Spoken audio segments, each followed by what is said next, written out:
प्रिय दर्शकों, नमस्कार।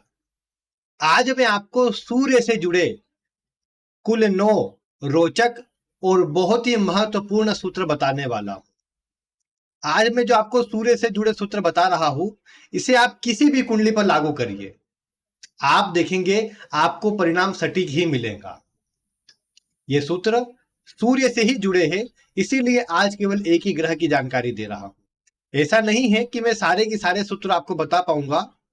आज तो केवल 9 सूत्र लेकर आया हूं। आगे भी सूर्य और अन्य ग्रहों से ऐसे ही जुड़े सूत्र आपको मैं देता रहूंगा। और अगर आप उन वीडियो को देखना चाहे तो आप आज ही चैनल को सब्सक्राइब कर लीजिए और पास में आने वाले बेल आइकन को दबा लीजिए, जिससे आपको सभी वीडियो की नोटिफिकेशन शीघ्र ही मिल सके। बाकी इससे पूर्व भी मैंने आपको सूत्र से जुड़ी कई वीडियो प्रदान करी है। मैं आपको प्रत्येक सोमवार के दिन सूत्र से जुड़ी एक वीडियो देता हूं, जिसमें ऐसे सूत्र होते हैं जो परीक्षित होते हैं, अनुभव आधारित होते हैं, और जो अनेकों कुंडलियों पर मिल चुके हो वो मैं आपको बताता हूं। उन्हें आप मिलाकर देखिए अपनी कुंडली पर। जिनकी कुंडली आप देखते हैं, जिन्हें आप जानते हैं, उनकी कुंडली पर मिलाकर देखिए, आपको परिणाम सटीक मिलेगा। और इसीलिए आज मैं आपको सूर्य ग्रह से जुड़े कुछ महत्वपूर्ण सूत्र बताने वाला हूं। इसमें स्वभाव से जुड़े सूत्र है, सूर्य की मजबूती से जुड़े सूत्र है, विभिन्न राशि में स्थिति से जुड़े सूत्र है। तो आप आज की वीडियो को ध्यानपूर्वक देखें। आइए बिना विलंब किए मैं आपको एक एक करके ये 9 अद्भुत सूत्र बताता हूं। सबसे पहले सूत्र की बात करते हैं। आप देखिए आपका सूर्य किस तत्व की राशि में है। आप जानते हैं कुल 4 प्रकार के तत्व होते हैं: अग्नि तत्व, पृथ्वी तत्व, वायु तत्व और जल तत्व।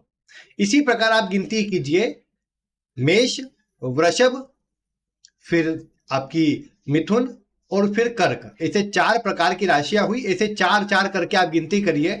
जो पहली वाली उंगली पर आपकी जो संख्या आएंगी वो आपकी अग्नि तत्व की राशियां दर्शाएंगी। जैसे मेष राशि, सिंह राशि और धनु राशि में अगर आपका सूर्य है तो यह सूर्य आपको महत्वाकांक्षी बनाएगा। आगे बढ़ने की जो इच्छा है आपके अंदर ज्यादा होगी। आप कुछ बड़ा और कुछ अलग करना चाहेंगे, लेकिन यह बात भी तय है कि आपको क्रोध भी जल्दी आ जाता होगा। ये सूर्य की पहचान है जो आपके स्वभाव में मिलेंगी। इसके बाद अगर आपका सूर्य पृथ्वी तत्व की राशि में है, यानी वृषभ राशि, कन्या राशि या मकर राशि में आपका सूर्य है, तो आप ये देख पाएंगे कि ऐसा सूर्य आपको थोड़ा जिद्दी बनाएगा, थोड़ा आपके स्वभाव को अड़ियल कर देगा और आप सदैव अपने अनुसार काम करना चाहेंगे। ज्यादा दूसरों का हस्तक्षेप आपको अपने काम में बिल्कुल पसंद नहीं होगा। कोई आपको सलाह भी देगा ऐसे नहीं ऐसे कर लो, तो आपका इतना स्वभाव नहीं रहेगा कि उनके अनुसार काम करें। आप करेंगे वही जो आपको स्वयं को पसंद आता है। ये इस वृषभ राशि के सूर्य के कारण होगा। आप मिला सकते अपने जीवन पर। फिर अगर वायु तत्व के सूर्य की बात करें, यानी मिथुन राशि में, तुला राशि में या कुंभ राशि में सूर्य होगा, तो यह सूर्य आपको विनम्र बनाएगा। यह सूर्य आपको अत्यधिक शिक्षा प्राप्त करने वाला बनाएगा, अच्छी वाणी बोलने वाला बनाएगा, परिस्थिति के अनुसार बोलने वाला बनाएगा। यानी परिस्थिति के अनुसार काम करने के लिए जो वायु तत्व का सूर्य होता है वो बहुत अच्छा होता है और अच्छा परिणाम प्रदान करता है। फिर इसके बाद अगर जल तत्व की बात करें, यानी कर्क राशि, वृश्चिक राशि या मीन राशि के अंदर आपका सूर्य बैठा है, तो ऐसा सूर्य आपको विपरीत लिंग के प्रति अत्यधिक आकर्षण प्रदान करता है। आप विपरीत लिंग के प्रति जल्दी आकर्षित हो जाते हैं। हालांकि ये आपको ज्ञानवान, बुद्धिमान बनाता है, लेकिन थोड़ा मन में कंफ्यूजन आपके देखने को मिलता है। कुछ मामलों में स्वास्थ्य में उतार चढ़ाव ये सूर्य आपको प्रदान कर सकता है। तो ये प्रभाव है तत्व के आधार पर सूर्य का विभिन्न राशियों में होने का। अब वैसे एक बात ध्यान रखें कि भाव आदि के अनुसार यहां पर परिणाम में बदलाव आ सकता है। जैसे वायु तत्व के अंदर मैंने आपको कहा कि अच्छा शिक्षा ग्रहण करने वाला, अच्छी बातें सब बताई मैंने, लेकिन इसमें तुला राशि भी आती है। अब तुला राशि में किसी अच्छे भाव में ना होकर सूर्य पीड़ित होता हो तो ये जीवन में परेशानी का कारण भी बन सकता है। फिर वो शिक्षा प्रेमी, विनम्र स्वभाव आदि नहीं देखने को मिलेगा। तो ये आपको अपने अनुसार देखना है। थोड़ा कुछ मुख्य पॉइंट मैंने बताए हैं, बाकी तो आगे जब वीडियो दूंगा तो आप देख ही पाएंगे। फिर इसके बाद अगर हम बात करें दूसरे सूत्र की, तो दूसरे सूत्र में आप देखिए आपका सूर्य किस राशि में है। अगर आपका सूर्य कुंभ राशि में बैठा है तो सावधान हो जाइए और सावधान रहिए अपने स्वास्थ्य के प्रति। कुंभ राशि जो शनि की राशि होती है, मूल त्रिकोण राशि होती है, इसमें अगर सूर्य बैठा हुआ हो तो ऐसा सूर्य आपको हृदय के रोग प्रदान कर सकता है। आप जानते हैं शरीर में हार्ट का कारक सूर्य होता है, हृदय का कारक सूर्य होता है। अगर सूर्य कुंभ राशि में हो तो इसके कमजोर होने की स्थिति तो रहती है।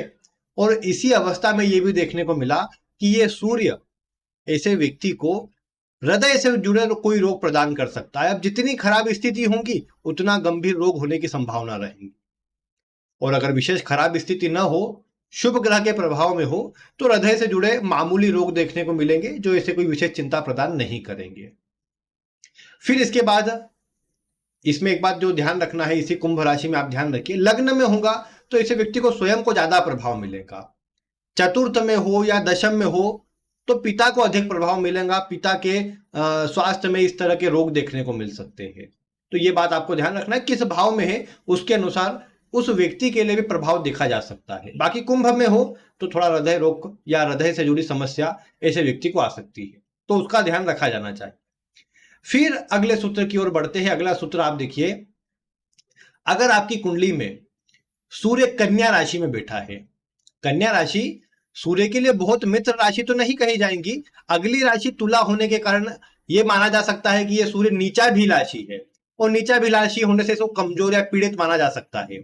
लेकिन मैं आपको बता दूं, कन्या राशि में स्थित सूर्य पीड़ित नहीं होता, कमजोर नहीं होता है, बल्कि तुला लग्न के अंदर अगर कन्या राशि में सूर्य है तो यह सूर्य व्यक्ति को अच्छा प्रभाव देने वाला बन जाता है और इसके नकारात्मक प्रभाव में कमजोरी आ जाती है।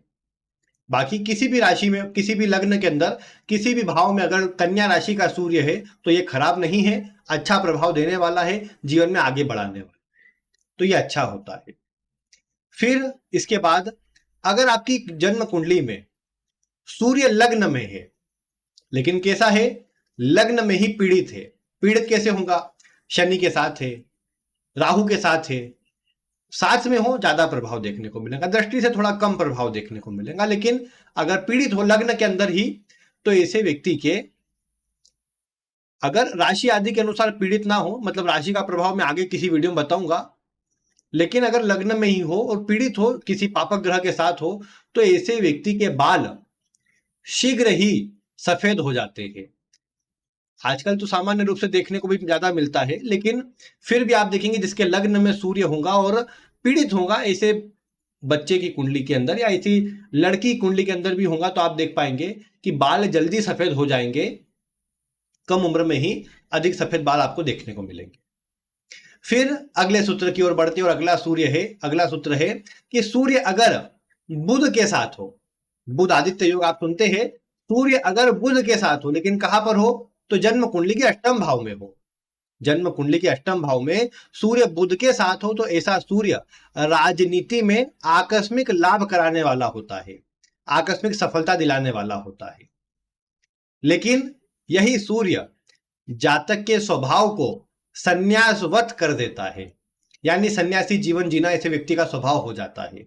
मोह माया से ऐसा व्यक्ति का जो लगाव है वो छूटते जाता है, और ये सूर्य के प्रभाव से कहीं ना कहीं प्रवज्या योग का प्रभाव देखने को मिलता है। सूर्य बुध के साथ में होने पर जो संन्यास योग, प्रवज्या योग मैंने आपको बताया है, उसी के समान ऐसे व्यक्ति को प्रभाव मिलता है, ऐसा आपको समझना चाहिए। फिर इसके अलावा आप देखिए, अगर आपकी कुंडली के अंदर सूर्य चतुर्थ भाव में किसके साथ हो, तो गुरु के साथ हो, यानी जन्म कुंडली के चतुर्थ भाव में सूर्य गुरु की युति हो, तो ऐसे व्यक्ति कानूनी विशेषज्ञ होते हैं, कानूनी सलाहकार हो सकते हैं, वित्तीय सलाहकार हो सकते हैं, या इसी से जुड़ी शिक्षा ग्रहण करके इसी से जुड़ा कार्य कर सकते हैं। यानी चतुर्थ भाव में सूर्य गुरु जातक को कानूनी या वित्तीय शिक्षा ग्रहण करवाता है और कई बार इन्हीं से जुड़ा, अब शिक्षा भले कुछ और हो लेकिन इन्हीं से जुड़ा कई बार कार्य करवाता है, इन्हीं में व्यक्ति को आगे बढ़वाता है। ये सूर्य गुरु के प्रभाव से होता है, चतुर्थ भाव में इनके होने से होता है। तो ये सूर्य गुरु का योग था। इसके बाद आप देखिए, अगर आपकी कुंडली में सूर्य और शनि एक साथ बैठे हैं, सूर्य शनि की युति जन्म कुंडली के किसी भी भाव में और किसी भी राशि में है, तो ऐसे व्यक्ति को प्रायः अपने पिता से जो सुख मिलता है या जो खुशियां मिलती है वो बहुत कम होती है। यानी ऐसे व्यक्ति से पूछा जाए कि ऐसे व्यक्ति को पिता से क्या मिला है, तो कई बार उसकी मात्रा कम रहती है। हाँ, लेकिन ऐसा व्यक्ति अपने जीवन काल में अच्छा मान सम्मान अर्जित कर पाता है, संघर्षों के बाद सफलता अर्जित कर पाता है। फिर अगर अगले सूत्र की ओर बढ़े और आज के अंतिम कुछ सूत्र में आपको बताऊं, तो अगर सूर्य शनि की दृष्टि में है, विशेषकर अगर सूर्य और शनि आमने सामने बैठे हैं, तो ऐसी स्थिति में आप देख पाएंगे कि ऐसे व्यक्ति को मानसिक तनाव, चिंता रहेंगी, ये बात आप देख पाएंगे। इसके अलावा आप ये देख पाएंगे कि ऐसे व्यक्ति के द्वारा अपने पिता के लिए अच्छा करने का प्रयास किया जाएगा, लेकिन प्रायः ऐसे व्यक्ति को भी पिता से सुख कम मिले, ऐसे व्यक्ति को बार बार अपमानित होना पड़े या फिर अपमान का सामना करना पड़े, ऐसे व्यक्ति के ऊपर झूठे आरोप बार बार लगाए जाते हो और कहीं ना कहीं ऐसे व्यक्ति को बदनाम करने का प्रयास किया जाता हो, यह अधिक देखा जा सकता है। ऐसा व्यक्ति अगर किसी पद पर होगा तो आकस्मिक रूप से ऐसे व्यक्ति को पद से निकाल दिया जाए या ऐसे व्यक्ति को पद छोड़ना पड़ जाए, ये आप देख सकते हैं। ये सूर्य और शनि आमने सामने होने से होता है। इससे सूर्य कमजोर हो जाते हैं, जिसका नकारात्मक प्रभाव देखने को मिलता है।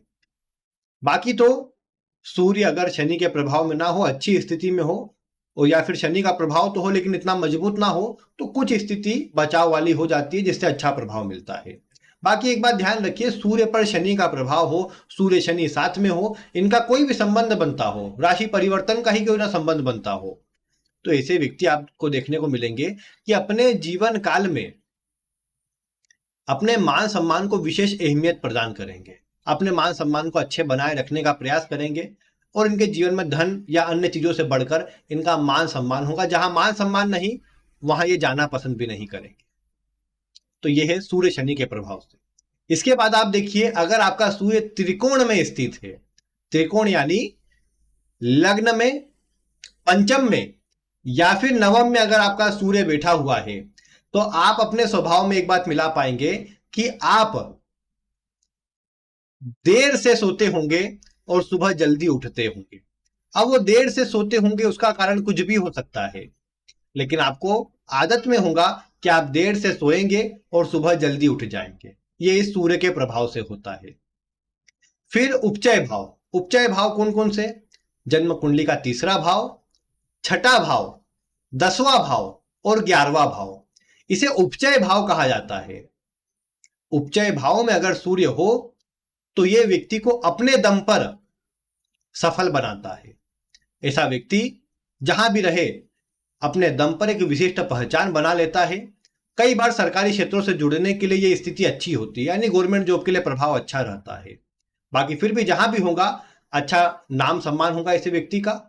इसके अलावा यह भी देखने को मिलेगा कि समाज के उच्च वर्गीय लोगों से ऐसे व्यक्ति की पहचान होगी और ऐसा व्यक्ति अपना एक विशिष्ट दबदबा समाज में रखता होगा। ये इस सूर्य के इन भावों में होने से होता है। फिर अगर आज का मैं आपको अंतिम सूत्र बताऊं तो यह दग्ध राशि से जुड़ा सूत्र है।